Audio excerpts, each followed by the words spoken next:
Good afternoon, everyone. By way of introduction of the next speaker, as I look around the audience this afternoon, I see so many stories. I see district stories, people who have been champions of our school in their district and have brought us many families in their wake. I see cross-generational stories, sons and daughters here of old boys at the school. I see personal stories. They are incredibly touching, of battles children have fought with their own personal adversity or difficult circumstances. I see, and you've seen this afternoon, so many overseas stories. For these children, their parents are living presences in their lives, in their small bedrooms, and they are driven by the passion not to let mum and dad down. And then, of course, we have Richard Wellsmore this afternoon, who's asked to use this opportunity to tell you his story and to make this story an exemplar, possibly, of all of our stories. So, Richard.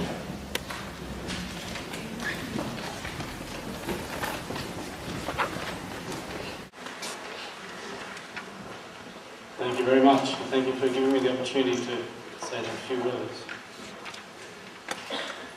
This will be difficult, but I'll do my best. It covers our journey at Scots. It started back in September 2003, when my sister was going through a divorce and she was exhibiting some very unreasonable thoughts and actions. Her husband at the time was a heavy drinker and possibly worse. Concerned as to who may end up with the children, my wife and I had her and her children come to live with us in Sydney. The children were enrolled at our son's primary school. Not really knowing what was wrong with her, we take her to see a local doctor who directs us to the local mental health department where she is diagnosed with late onset schizophrenia. At the time, our doctor asked the probing question, do you know what you are getting yourself into? With no actual knowledge, we cannot really answer. In hindsight, the reality is no, we had no idea. They doubled the size of our family. They lived with us for 3 months, and at the end of that time, my sister decides to move back to Canberra with their children against my better judgment. Mid-2005, the mental health operation in the country we discover is not a patch on that of the city. I discovered the Cougar Mental Health has decided that rather than support my sister themselves, they have opted to encourage her to live with my mother. They believe that an 86-year-old woman will be able to comfortably care for 2 young children and a schizophrenic adult. My mother had been very capable all of her life, but I believe this is too great a request for a person of this age. Even so, despite numerous meetings with mental health, they are intractable. In August, seeking higher assistance, my mother sneaks out early one Sunday to go to church.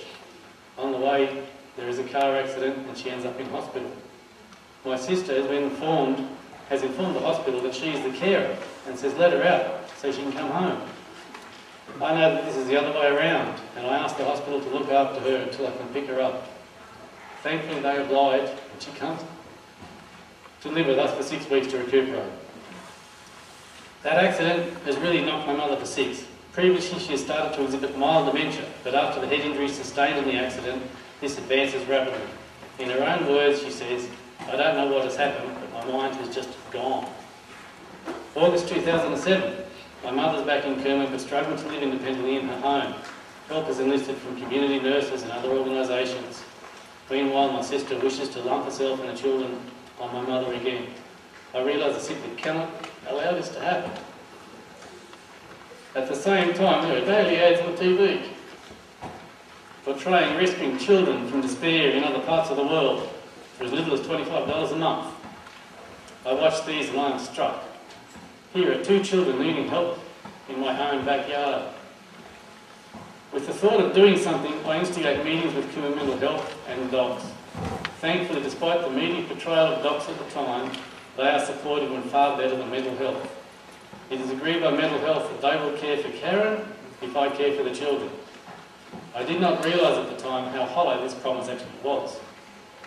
Going on docs informs me of the supported carers allowance. Between this and a small fund that I've been able to set up myself for investments, I can cover 2/3 of the tuition for both children. Now the challenge is to find a school willing to come up with the other third. The investigation began, 3 schools were considered, only one was chosen. Why? We realised, my wife and I, that the children needed a rational, caring family that could nurture them. We felt that the small boarding community here at Scott's, in addition to ourselves, could provide this. Not only that, but the dedication of the teachers, the greater school community and the focus on whole-of-life education seems to provide an excellent platform on which they can realise their full potential, whatever that may be. On an open day we met Mr Crofts, who championed the school and its successes. This seals the deal. Kyle and Regan are enrolled.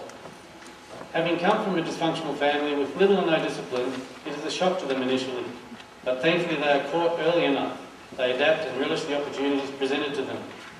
The outcome, Kyle is now his second year of uni, achieving distinctions. Regan is about to sit his HSC with the focus on going to uni. Prior to Scott's school and our involvement, neither would have made uni. It is possible they would not have even made it past year 10. My thanks goes to all that have been involved, but especially Eric Bernard, the headmaster at the time, 2007, who enabled the enrolment of Kyle and Regan. Murray Louise Burton, the enrolments officer at the time, for pursuing me so avidly when my initial meeting with Eric went badly, especially arriving 1.5 hours late, didn't help. The bursar for allowing it all to happen, even though he thought the figures did not actually stack up.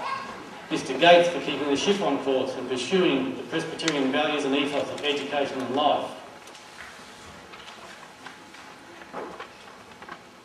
Dwayne Bailey, boarding master and mentor to a great variety of children from a great variety of backgrounds, an unenviable job. Mrs Fleming, mother figure, disciplinarian and rock solid, immovable but respected and lovable lady. I still remember the speech day several years ago when you simply grasped my arms as words were insufficient. We both knew that a good sound education is paramount to life. Mr Doney for being a father-like figure in a school setting, providing support and connection when needed. Sam Gittins, coffee and croissants, a great connection point for students, presenting a relaxed setting in the school environment. Kerry for being a wonderful nurse and support for the 2 boys. Zach Fitzsimmons, a student and mate of Kyle's who was there for whenever they needed him. The Fishers for being the other family for Kyle and Regan when we could not be there. The Allens, another Scott's family who offered care and support for Regan. All the other board parents who helped along the way. You know who you are. You have offered and provided valuable support at a moment's notice along the way. The only thing I cannot say here is the one thing that I wish I could. That I am leaving behind a legacy or a scholarship so that such outcomes could be offered in the future to other children from similar backgrounds. Recently though, I had a meeting with Prue Gower, the State Minister for Family and Community Services. It took 10 months to get the meeting. But when I finally was able to present to her what I had done, I suggested that perhaps it could be used to form the basis of a model for children in similar situations. She agreed and said that she would investigate it further. So perhaps, just perhaps, there is the possibility of the government supporting such a program. I think the final words must be left to one of the original DOCS ladies who was instrumental in bringing it all about. It has certainly been the least intrusive intervention with one of the most positive outcomes with real meaning for children that I have ever seen. Thank you very much to everyone.